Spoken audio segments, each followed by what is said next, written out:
Bien, abrimos entonces el espacio de discusión. Tengo aquí dos listas, voy a empezar por la lista que está en primer lugar, una dama. Rosalena, por favor.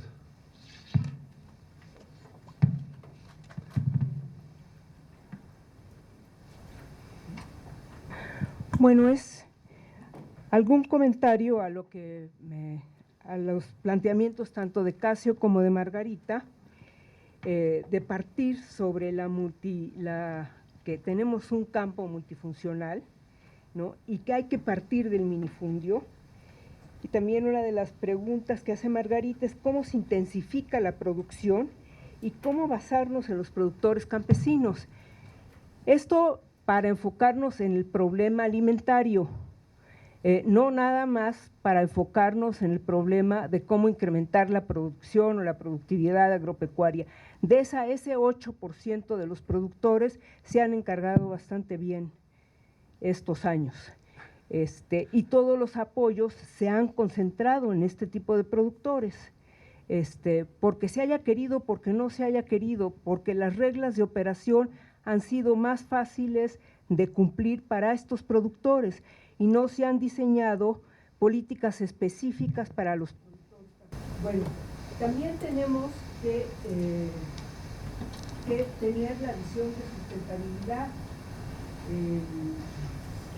Cualquier incremento de la producción en las zonas campesinas tiene que ser muy cuidadoso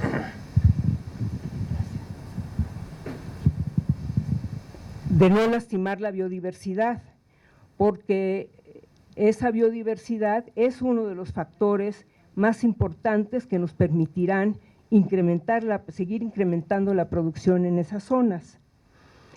Y yo creo que hay algo que debemos de tomar en cuenta y que resulta ser una gran ventaja.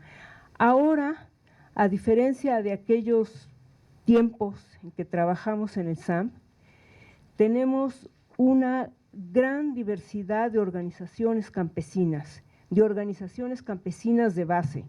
No estoy hablando de las cúpulas, no estoy hablando de las confederaciones, nada de esto, de las organizaciones campesinas de base. Hay muchas que son organizaciones de productores. Tenemos todas las cooperativas de ahorro y crédito. La más emblemática es hija del Plan Puebla, ¿no? La Tocepa Antitatanisque, que fue hecha por los agrónomos, fue impulsada por los agrónomos del Plan Puebla, es totalmente de sus participantes, de los campesinos, y es la responsable del desarrollo agrícola de una parte muy importante de Puebla. Hay otras organizaciones también emblemáticas de hace mucho tiempo, pero también hay muchas nuevas, quiero decir nuevas de hace 10 años, ¿no? Y que están surgiendo. Muchas de estas organizaciones bajan recursos de FIRA, y bueno, desde luego otorgan más crédito que la financiera rural, ¿no? Y están funcionando muy bien. Hay algún trabajo muy interesante de la Kellogg, por cierta ocasión, bueno, de una gente que trabajó para la Kellogg, sobre unas 10 organizaciones que son muy notables, y yo creo que trabajando con estas organizaciones, si hay una política deliberada y de abordar el problema alimentario así, y trabajando junto con estas organizaciones, se pueden abordar muchos temas. Cuando estábamos en FONAES, alguna vez algún banco privado que había dicho que el campo también era su campo, llegó a tratar de venderle a FONAES su cartera, porque que no tenía a ningún moroso, pero era carísima, ¿sí? Porque es muchísimo más barato trabajar con uno de a millón que con 1 millón de a uno, ¿no? Entonces, ¿qué es lo que sí sabía hacer Ban Rural, por cierto, ¿no? Pero Eso quizá no lo puede hacer un organismo bancario, pero sí lo pueden hacer las organizaciones campesinas que sí están capacitadas para ello. Gracias. Buenas tardes, me llamo Alejandro Polanco. Primero, felicitaciones por la visión histórica y la visión sistémica. Cuando estaba el SAM en su apogeo, yo era director técnico del Centro Nacional de Investigaciones Agrarias y desde ahí veía con mucha emoción el curso del SAM. A ver, yo quisiera aludir primero, es una hipótesis, creo que existe un prejuicio desde los hombres de la Reforma hacia la economía campesina. Ellos inspiraron viajes a Estados Unidos en los farmers, entonces el calpulli pues no era muy popular. Y hasta nuestros días ese prejuicio, supongo que se extiende, hacia la milpa. ¿Para qué Plan Puebla? Ahí está la milpa. La milpa es una maravilla agronómica. Entonces, un plan de desarrollo rural debe estar centrado en la milpa. Ahí hay que canalizar los subsidios porque ellos conservan el suelo y conservan los recursos genéticos. Entonces, esa sería una propuesta. Lo otro, el maíz, pues somos los hombres del maíz y lo más importante de esto es el germoplasma. Entonces, no voy a echar un discurso, lo omito, solamente les digo que me enteré que los mejores científicos, biólogos moleculares, con un prólogo del doctor Sarucán, presentan un libro en la Facultad de Ciencias el próximo martes, creo que se llama Maíz mexicano ante el riesgo de los transgénicos. No voy a decir más. ¿Okay? Ahora hago una pregunta. Creo que no se dijo la palabra, no se mencionó la función gubernamental planeación. El Estado dejó de ser rector de la economía y pasó a depender de los mecanismos de mercado. Gracias a esto tenemos fenómenos muy extraños. Sinaloa no era maicero y ahora lo es. ¿Dónde se concentran los subsidios? Ahí. Y ahí van los subsidios a la comercialización y además a una empresa multinacional, a Cargill. Oh, sorpresa, ¿verdad? Nada más quisiera mencionar que los estudios de lo mal que se aplican este tipo de subsidios como Procampo se debe a la Universidad de California, a Santa Cruz, a Jonathan Fox. Y otra vez entra aquí el malinchismo. Unos colegas míos estuvieron solicitando esta información durante años, pero a Jonathan Fox sí se lo dieron, entonces hicieron un excelente estudio. Una de mis grandes inquietudes es la innovación tecnológica, esa es mi verdadera especialidad, lo demás son inquietudes. En este sentido, quisiera llamar la atención sobre el Sistema Nacional de Investigadores, sobre la fragmentación de los recursos que implican los esquemas de financiamiento a través de competencias. A final de cuentas, lo que tenemos es una enorme fragmentación de los escasos recursos. Hay varios estudios, el de OCDE, que dice son numerosos fondos mal dotados y fragmentando todo. Entonces, ¿dónde va a quedar la innovación tecnológica? Y eso es clave, ¿verdad? Y bueno, la tecnología es importante y sí quisiera decir que hay actores muy importantes en el país de carácter público, la UNAM, el IPN, Sinvestaf. Y sí, traemos los fertilizantes nitrogenados de Ucrania, ¿verdad? Se rompió la producción de fertilizantes a partir de Fertimex en Cozoleacaque, de los nitrogenados. Y la apuesta es, retomemos eso, sí, nada más que la aplicación de fertilizantes es muy bondadosa, pero libera óxido nitroso, ya tenemos bastantes problemas. Yo creo que la apuesta debe ser 100%, digo, la transición sí, tenemos que hacerla con fertilizantes químicos, pero la gran apuesta es a la ciencia, biofertilizantes y biopesticidas.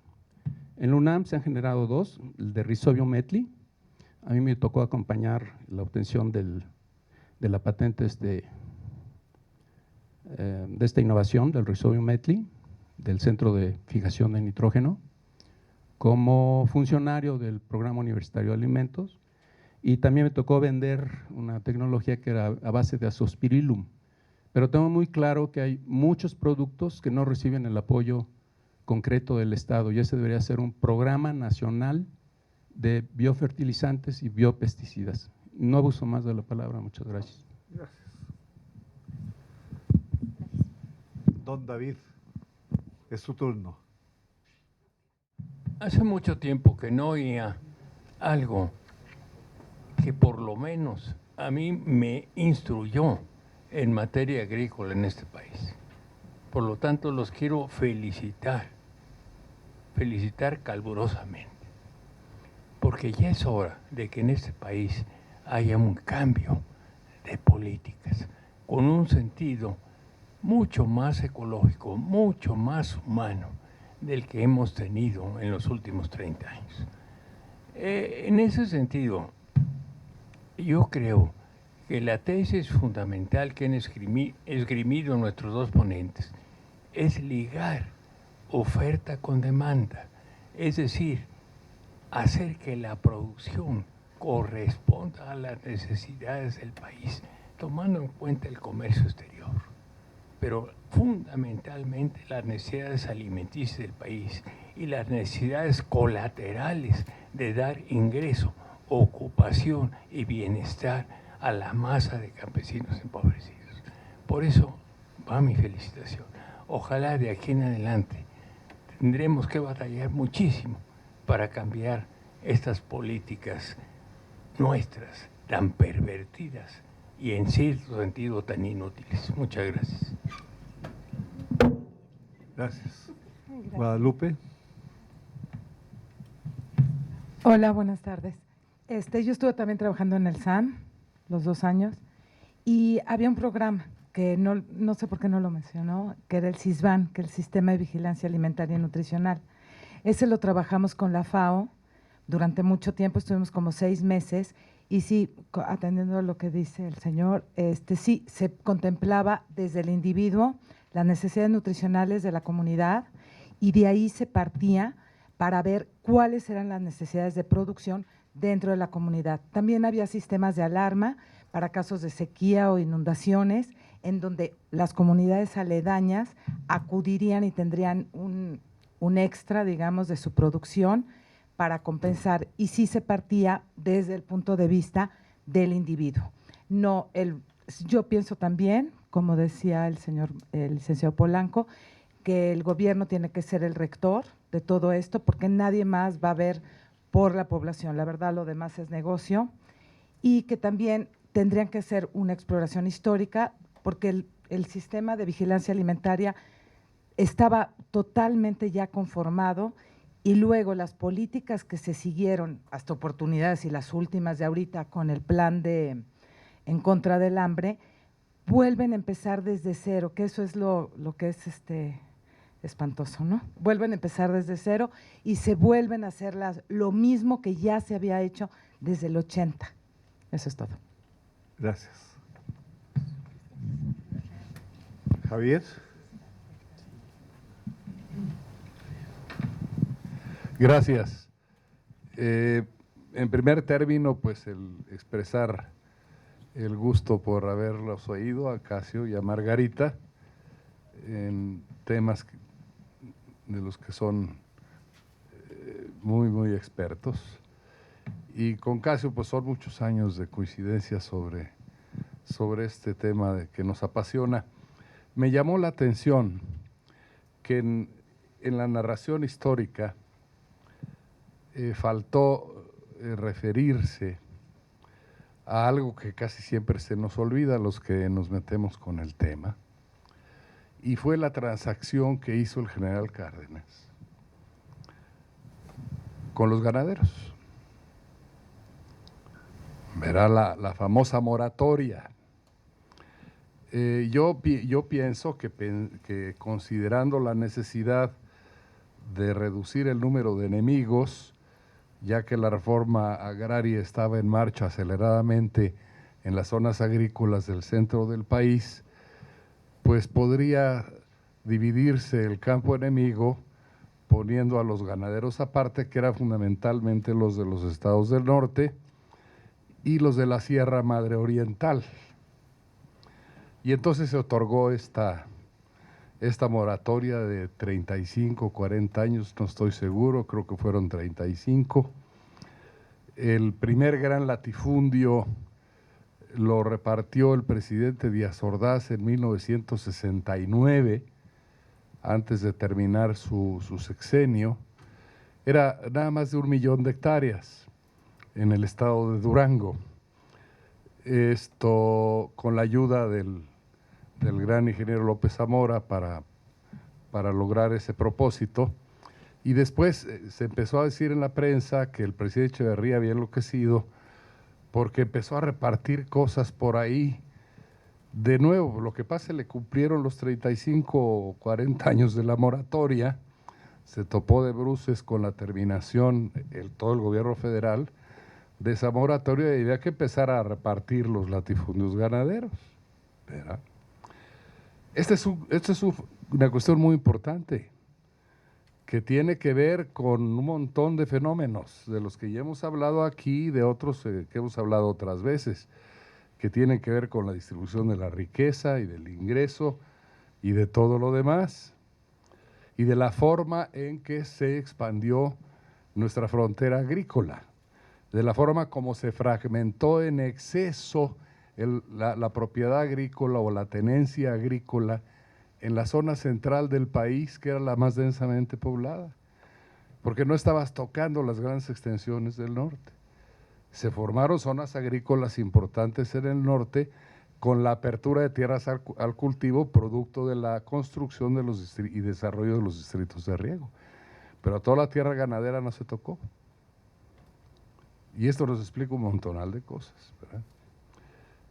Y luego hay otro pequeño problema que tiene que ver con la reforma agraria también, y es el haber querido aplicar el mismo esquema del reparto agrícola a los bosques, ¿verdad? Eso ha causado un conjunto de problemas muy importantes también, y yo creo que sería muy bueno incorporar estas piezas al análisis porque permitirán despejar muchas dudas sobre la materia. Gracias. Gracias. Delfino. Sí, muchas gracias por la exposición, Margarita y Casio. Me hicieron recordar en mis tiempos de trabajo en el INIFAP. Yo no trabajaba en el SAM, pero sí trabajaba en el INIFAP. En aquel entonces, el Instituto Nacional de Investigación Agrícola, en el área de diseño experimental, y conocí a Basilio Rojas en el Plan Puebla, que realmente difundió en mucho la estadística aplicada en la agronomía, en diseño experimental. Y por fortuna o poca fortuna, no sé, conocí el trabajo del CIMIT. En aquel entonces visité también los bancos de germoplasma, pero no me percaté de lo que iba a suceder después. Es decir, esos bancos de germoplasma